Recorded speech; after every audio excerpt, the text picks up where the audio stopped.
তো এখন অনেকে আছেন যাদেরকে এখন বড় বড় কথা বলতে দেখা যায়, কিন্তু আজ থেকে ঠিক 1 বছর আগেও তাদের হতাশাময় পংক্তি আর ক্রন্দন এই দুইটাই ছিল আমাদের মিডিয়ার দেখার বিষয়বস্তু।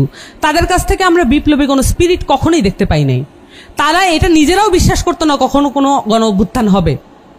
এই বড় বড় দলের বড় বড় নেতারা সব জায়গায় নিজেদের সেটেলমেন্ট করে রেখেছিলেন আওয়ামী লীগের সাথে, কিন্তু এখন এসে তাদেরকে অনেক বিশাল বিশাল বক্তব্য দিতে দেখবেন।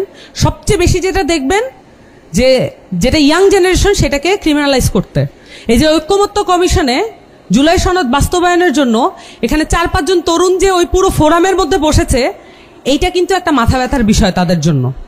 এবং তারা তো এখন 3 বছরের কথা বলেন, কিন্তু আমরা আমাদের যতদিন জীবন, আপনারা ভুলে যাবেন না আমাদের শৈশব কৈশোর আমরা পার করেছি ফ্যাসিস্ট আমলে। আমরা শুধুমাত্র আমাদের পুরো কৈশোর এবং আমাদের পুরো ইউনিভার্সিটি লাইফ আমরা স্বপ্ন দেখেছি কিভাবে এই হাসিনা ফ্যাসিস্টকে আমরা কিভাবে হটাবো, এই ফ্যাসিবাদী কাঠামো আমরা কিভাবে পরিবর্তন করব। আমরা হাসিনা তো হটাই না এই জন্য যে আরেকটা ফ্যাসিস্ট এসে তার জায়গা পরিবর্তন করবে। এইটা ভুল করার কোনো কারণ নাই যে একটা পাওয়ার থেকে আরেকটা পাওয়ারে ট্রান্সফার হওয়াই এই গণঅভ্যুত্থানের লক্ষ্য ছিল। এইটা এই জায়গায় নিয়ে যাচ্ছে আমাদের পুরাতন রাজনৈতিক দলগুলো। তাদের সেই বুদ্ধিবৃত্তিক মেকানিজম নাই। তারা অনেক ভালো করে ঘুম থেকে ওঠেন, ভালো করে ঘুমাতে যান, নিয়ম মতো চলেন, কিন্তু তারপরও তাদের এই বুদ্ধিবৃত্তিক ক্যাপাসিটি নাই এই যে বাংলাদেশকে নতুন একটি সামাজিক এবং রাষ্ট্রীয় কাঠামোর মধ্যে দিয়ে নিয়ে যাওয়া, এই ক্যাপাসিটি তাদের নাই। এই কারণে তারা যেটা করেন, তারা নিজেদেরকে এমনভাবে পোর্ট্রে করেন যে তারাই সবচেয়ে বেশি কনফিডেন্ট। একটা কন্টিনিউয়াস স্ট্রাগলের মধ্যে আছি। একটা নতুন পার্টি হয়েছে, এই নতুন পার্টিটার 53 বছর পরে একটা নতুন পার্টির মুখ দেখলো। এমন একটা পার্টি যেটা একটা তরুণদের দল হিসেবে নিজেদেরকে আত্মপ্রকাশ করেছে।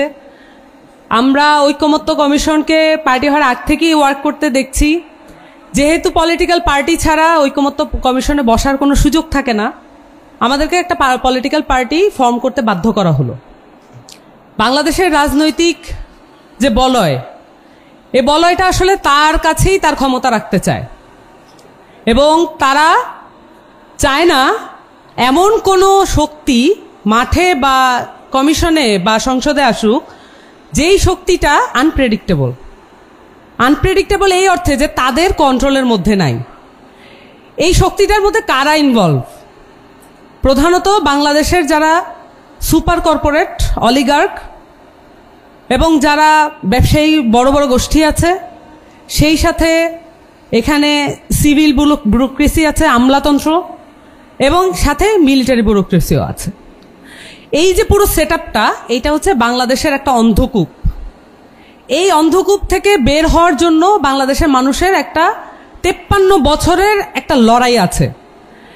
হয়তো আমাদের এই লড়াইটা করতে হয়েছে কখনো ভোটের জন্য, কখনো স্বৈরাচার হটানোর জন্য, কখনো মিলিটারি শাসন হটানোর জন্য, কখনো আমাদের করতে হয়েছে ফ্যাসিস্ট হটানোর জন্য। কিন্তু এটার মূল যে থিমটা হলো যে এই যে একটা অসীম গোলকধাঁধায় বাংলাদেশের জনগণকে বেঁধে ফেলা হলো, এই গোলকধাঁধা থেকে আমাদেরকে বের হইতে হবে। এখন দেখেন আমাদের দেশের রাজনীতিবিদ, অনেক বড় বড় রাজনীতিবিদ, অনেক বড় বড় দলের আছেন, তারা এখনো তাদের যে স্পিচ ডেলিভারি সেগুলোতে এখনো দেখেন যে কি ধরনের ভূমিকা পালন করছে। এখানে আপনি দেখবেন যে কোনো দলের কোনো ভেদাভেদ নাই। এখানে জেনজি, আমরা এটাকে বলেছি জেনজি রেভলিউশন। আমরা এটাকে কেন বলেছি? কারণ মাঠে আমরা বুক চিতিয়ে দাঁড়াতে দেখেছি জেনজিদের, ইয়াংদের, তরুণ জনগোষ্ঠীর পুরো রক্তের উপর দিয়ে এই সরকারটা প্রতিষ্ঠিত হয়েছিল। কিন্তু আমরা অবাক হয়ে লক্ষ্য করলাম এখন এসে এই জেনজিদেরকে এক ধরনের ক্রিমিনালাইজ করা হচ্ছে। ভুলে যাবেন না, এবং আপনারা কেউ ভুল করবেন না, যে এই ক্রিমিনালাইজেশনের শেষ এখানেই না। এটা শুধু বক্তব্যের মধ্যে দিয়ে ক্রিমিনালাইজেশন হবে তা না। জুলাই সনদ যদি আদেশের মাধ্যমে বাস্তবায়িত না হয়, যদি আইনি প্রক্রিয়া এটা সুনিশ্চিত না হয়, তাহলে এই ক্রিমিনালাইজেশন কোর্ট থেকে পর্যন্ত হবে। বাংলাদেশের সুপ্রিম কোর্ট কখনোই স্বাধীন ছিল না, এবং এমন কোনো ব্যবস্থা আমরা এখন পর্যন্ত যা ঐক্যমত্যে এসেছি এমন কোন ব্যবস্থা আমরা এখনো করতে পারি নাই যে আমরা সুপ্রিম কোর্টে স্বাধীন করতে পারবো। এই যে পরাধীন আমাদের যে সুপ্রিম কোর্ট, পরাধীন নির্বাচন কমিশন, পরাধীন দুর্নীতি কমিশন, এই কমিশনগুলোকে এই অবস্থায় রাখা এইটা স্ট্যাবলিশমেন্টের জন্য দরকার, বড় পলিটিক্যাল পার্টিগুলোর জন্য দরকার। কারণ বড় পলিটিক্যাল পার্টি এটা কিন্তু একটা অহংকারের বিষয়, এবং তাদের অনেকের চুলদাড়ি পেকে গেছে, কিন্তু তারপরও তারা রাজনীতিতে আছেন, সেটা আমরা সাধুবাদ জানাই, সম্মানের জায়গাও রাখি। কিন্তু এখন অনেকে আছেন যাদেরকে এখন বড় বড় কথা বলতে দেখা যায়, কিন্তু আজ থেকে ঠিক 1 বছর আগেও তাদের হতাশাময় পংক্তি আর ক্রন্দন এই দুইটাই ছিল আমাদের মিডিয়ার দেখার বিষয়বস্তু। তাদের কাছ থেকে আমরা বিপ্লবী কোনো স্পিরিট কখনোই দেখতে পাই নাই। তারা এটা নিজেরাও বিশ্বাস করতো না কখনো কোনো গণ অভ্যুত্থান হবে। এই বড় বড় দলের বড় বড় নেতারা সব জায়গায় নিজেদের সেটেলমেন্ট করে রেখেছিলেন আওয়ামী লীগের সাথে, কিন্তু এখন এসে তাদেরকে অনেক বিশাল বিশাল বক্তব্য দিতে দেখবেন। সবচেয়ে বেশি যেটা দেখবেন যেটা ইয়াং জেনারেশন, সেটাকে ক্রিমিনালাইজ করতে।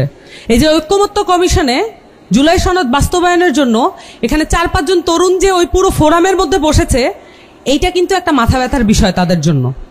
এবং তারা তো এখন 3 বছরের কথা বলেন, কিন্তু আমরা আমাদের যতদিন জীবন, আপনারা ভুলে যাবেন না, আমাদের শৈশব কৈশোর আমরা পার করেছি ফ্যাসিস্ট আমলে। আমরা শুধুমাত্র আমাদের পুরো কৈশোর এবং আমাদের পুরো ইউনিভার্সিটি লাইফ আমরা স্বপ্ন দেখেছি কিভাবে এই হাসিনা ফ্যাসিস্টকে আমরা কিভাবে হটাবো, এই ফ্যাসিবাদী কাঠামো আমরা কিভাবে পরিবর্তন করব। আমরা হাসিনা তো হটাই না এই জন্য যে আরেকটা ফ্যাসিস্ট এসে তার জায়গা পরিবর্তন করবে। এইটা ভুল করার কোনো কারণ নাই যে একটা পাওয়ার থেকে আরেকটা পাওয়ারে ট্রান্সফার হওয়াই এই গণঅভ্যুত্থানের লক্ষ্য ছিল। এইটা এই জায়গায় নিয়ে যাচ্ছে আমাদের পুরাতন রাজনৈতিক দলগুলো। তাদের সেই বুদ্ধিবৃত্তিক মেকানিজম নাই। তারা অনেক ভালো করে ঘুম থেকে ওঠেন, ভালো করে ঘুমাতে যান, নিয়ম মতো চলেন, কিন্তু তারপরও তাদের এই বুদ্ধিবৃত্তিক ক্যাপাসিটি নাই এই যে বাংলাদেশকে নতুন একটি সামাজিক এবং রাষ্ট্রীয় কাঠামোর মধ্যে দিয়ে নিয়ে যাওয়া, এই ক্যাপাসিটি তাদের নাই। এই কারণে তারা যেটা করেন, তারা নিজেদেরকে এমনভাবে পোট্রে করেন যে তারাই সবচেয়ে বেশি কনফিডেন্ট, কিন্তু এই কনফিডেন্স ধুলোয় মিশে যাবে যদি তাদের বিরুদ্ধে আবার জনগণ রুখে দাঁড়ায়, যদি তরুণরা আবার তাদের এই মিথ্যা কথার বলয় দেখতে পায়। বাংলাদেশে গণঅভ্যুত্থানের পরে মৌলিক কাঠামো পরিবর্তন, গুণগত কাঠামো পরিবর্তনের কোনো লড়াই আমরা করতে পারিনি এখন পর্যন্ত।